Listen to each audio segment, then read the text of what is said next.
Perkenalkan, nama saya Ahmad Sidik, kelas 4A, Prodi S1 Keperawatan dari Universitas Muhammadiyah Tasikmalaya. Nah, di sini saya akan menjelaskan tentang satuan acara penyuluhan pendidikan kesehatan tentang pneumonia. Nah, di sini ada pengertian pneumonia adalah peradangan yang mengenai parenkim paru distal dari bronkiolus terminalis yang mencakup bronkiolus respiratorius alveoli serta menimbulkan konsolidasi jaringan paru dan menimbulkan gangguan pertukaran gas setempat. Untuk penyebabnya, yang pertama ada bakteri. Pneumonia bakteri biasanya didapatkan pada usia lanjut. Nah, yang kedua ada virus, disebabkan oleh virus influenza yang menyebar melalui transmisi droplet. Nah, untuk yang ketiga ada jamur. Infeksi yang disebabkan jamur seperti histoplasmosis menyebar melalui penghirupan udara yang mengandung spora dan biasanya ditemukan pada kotoran burung, tanah, serta kompos. Yang keempat ada protozoa, menimbulkan terjadinya pneumocystis carini pneumonia. Biasanya menjangkiti pasien yang mengalami imunosupresi. Assalamualaikum warahmatullahi wabarakatuh. Perkenalkan, nama saya Arni Sriwayuni dari Prodi S1 Keperawatan 4A. Di sini saya akan menjelaskan tentang tanda dan gejala pneumonia. Nah, yang pertama yaitu kesulitan dan sakit pada saat pernapasan, meliputi nyeri per detik, nafas dangkal dan mendekur. Yang terakhir yaitu takipne. Nah, yang kedua, bunyi napas di atas area yang mengalami konsolidasi, meliputi mengecil, kemudian menjadi hilang, krekel, ronhi, dan juga egofoni. Saya Gelvira Dewi Regina dari Prodi Sarjana Keperawatan tingkat 4A. Tanda dan gejala pneumonia yang selanjutnya yaitu gerakan dada tidak simetris. Yang keempat ada menggigil dan juga demam. Suhunya berkisar di antara 38,8 sampai 41,1. Yang kelima diaforesis. Diaforesis ini merupakan keringat berlebih. Yang keenam anoreksia, merupakan gangguan makan yang ditandai dengan berat badan rendah dan juga takut akan naiknya berat badan. Yang ketujuh malaise, lemas, pusing, dan juga tidak enak badan. Yang kedelapan batuk, berdahak dan juga produktif.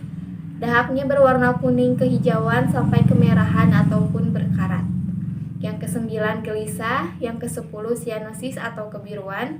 Kebiruan di area sirkum oral, sekitar mulut, dan juga di area dasar kuku.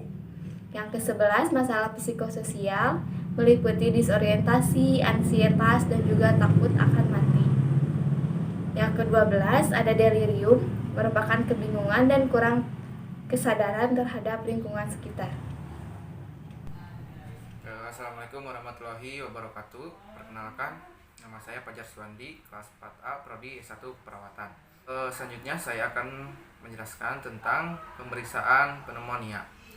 Untuk yang pertama, pemeriksaan radiologi atau chest X-ray. Teridentifikasi adanya penyebaran misalnya lobus dan bronchial, menunjukkan multiple abscess dan infiltrasi atau bakterial, penyebaran ekstensif nodul, infiltrat atau viral. Yang kedua, pemeriksaan laboratorium. Leukositosis menunjukkan adanya infeksi bakteri dan menentukan diagnosis secara spesifik. LED biasanya meningkat, elektrolit, sodium dan klorida menurun, bilirubin biasanya meningkat. Untuk yang ketiga, analisis gas darah dan puls oximetri, menilai tingkat hipoksia dan kebutuhan oksigen. Untuk yang keempat, pewarnaan gram atau kultur sputum dan darah untuk mengetahui organisme penyebabnya. Yang kelima, pemeriksaan fungsi paru-paru.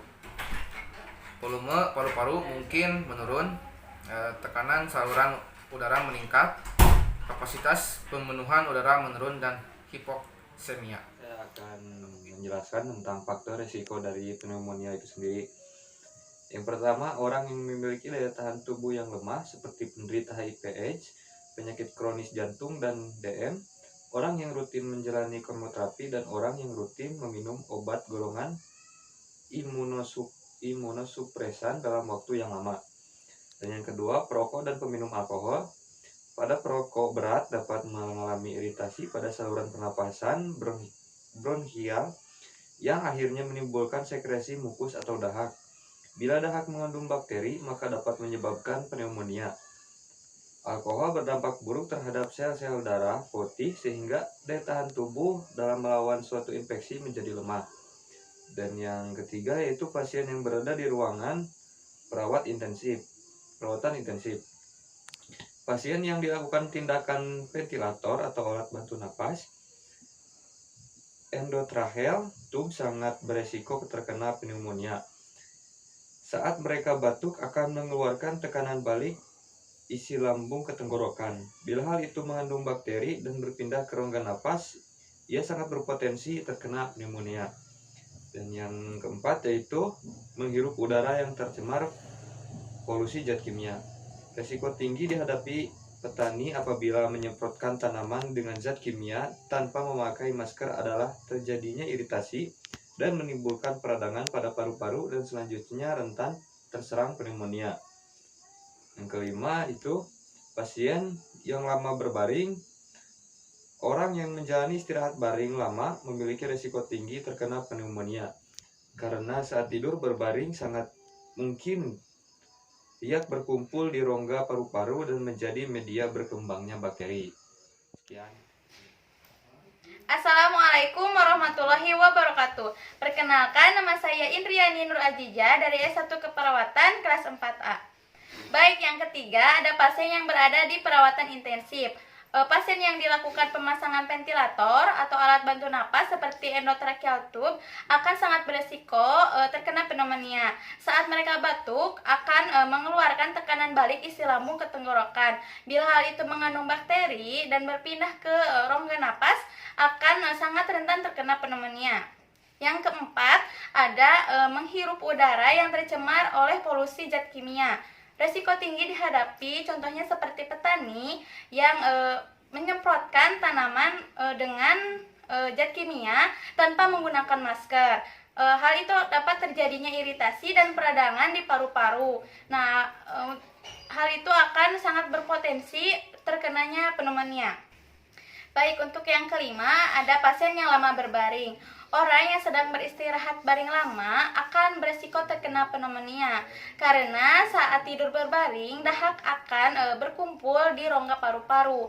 Hal itu dapat menyebabkan bertumbuhnya bakteri di rongga paru-paru yang akan menyebabkan beresiko tinggi terkena pneumonia. Assalamualaikum warahmatullahi wabarakatuh. Perkenalkan, nama saya Ida Rahman.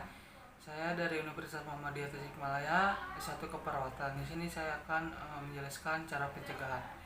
1. Berhenti merokok. 2. Hindari orang-orang yang memiliki infeksi yang kadang-kadang menyebabkan pneumonia. 3. Tinggal jauh dari orang yang sedang flu atau sedang terserang infeksi saluran pernapasan lainnya. 4. Jika Anda belum mengalami campak atau cacar dan belum mendapatkan vaksin terhadap penyakit ini, hindari orang-orang tersebut. 5. Cuci tangan sesering mungkin untuk mencegah penyebaran virus dan bakteri yang dapat menyebabkan pneumonia. 6. Vaksinasi. Assalamualaikum warahmatullahi wabarakatuh. Perkenalkan, nama saya Intan Karmila dari Prodi S1 Keperawatan 4A. Di sini saya akan menjelaskan adapun pencegahan primer, sekunder, dan tersier sebagai berikut. Pencegahan primer yang pertama, pencegahan primer bertujuan untuk menghilangkan faktor risiko terhadap kejadian pneumonia. Upaya yang dapat dilakukan antara lain memberikan imunisasi campak pada usia 9 bulan dan imunisasi DPT, difteri, pertusis, tetanus sebanyak 3 kali yaitu pada usia 2, 3, dan 4 bulan. Selanjutnya itu menjaga daya tahan tubuh, mengurangi polusi lingkungan seperti polusi udara dalam ruangan dan polusi di luar ruangan. Yang terakhir yaitu mengurangi kepadatan hunian rumah. Assalamualaikum warahmatullahi wabarakatuh. Perkenalkan, nama saya Randi Pabiana, Fakultas Ilmu Kesehatan tingkat 4A. Di sini saya akan menjelaskan tentang pencegahan sekunder. Tingkat pencegahan kedua ini merupakan upaya manusia untuk mencegah orang yang telah sakit agar sembuh, menghambat progresivitas penyakit, menghindari komplikasi, dan mengurangi ketidakmampuan. Pencegahan sekunder meliputi diagnosa dini dan pengobatan yang tepat sehingga dapat mencegah meluasnya penyakit dan terjadinya komplikasi. Upaya yang dapat dilakukan antara lain, yang pertama, pneumonia berat dirawat di rumah sakit, diberikan antibiotik parenteral dan penambahan oksigen. Yang kedua, pneumonia diberikan antibiotik cotrimoxazole oral, ampicillin atau amoxicillin. Yang ketiga, bukan pneumonia, perawatan di rumah saja, tidak diberikan terapi antibiotik, bila demam tinggi diberikan paracetamol. Assalamualaikum warahmatullahi wabarakatuh. Perkenalkan, nama saya Risti Supriyatiningsi, program studi S1 Keperawatan kelas 4A. Untuk selanjutnya, pencegahan tersier.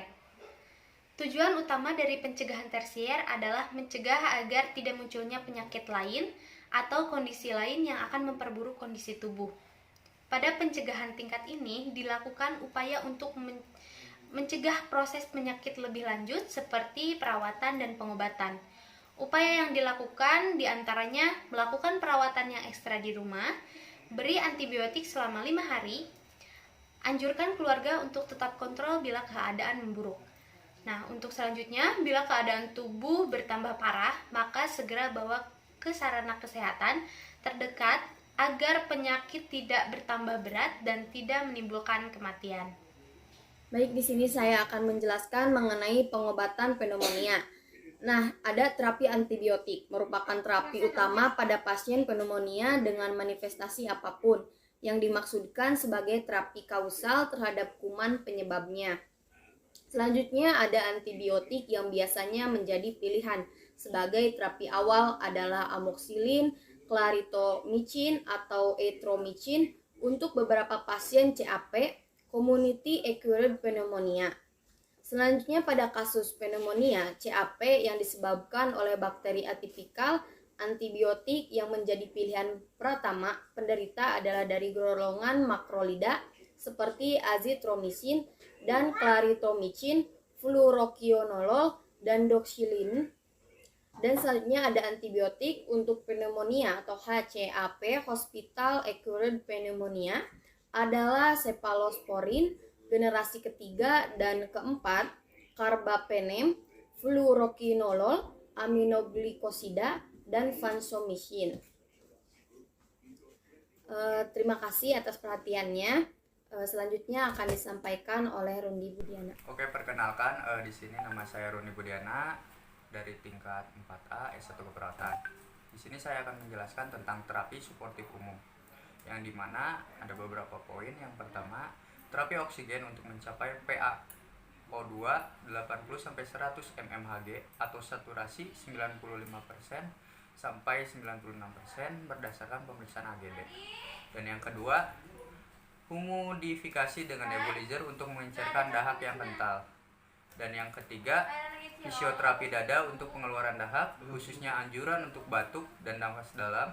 Dan yang keempat, pengaturan cairan pada pasien pneumonia paru menjadi lebih sensitif terhadap pembebanan cairan, terutama pada pneumonia bilateral.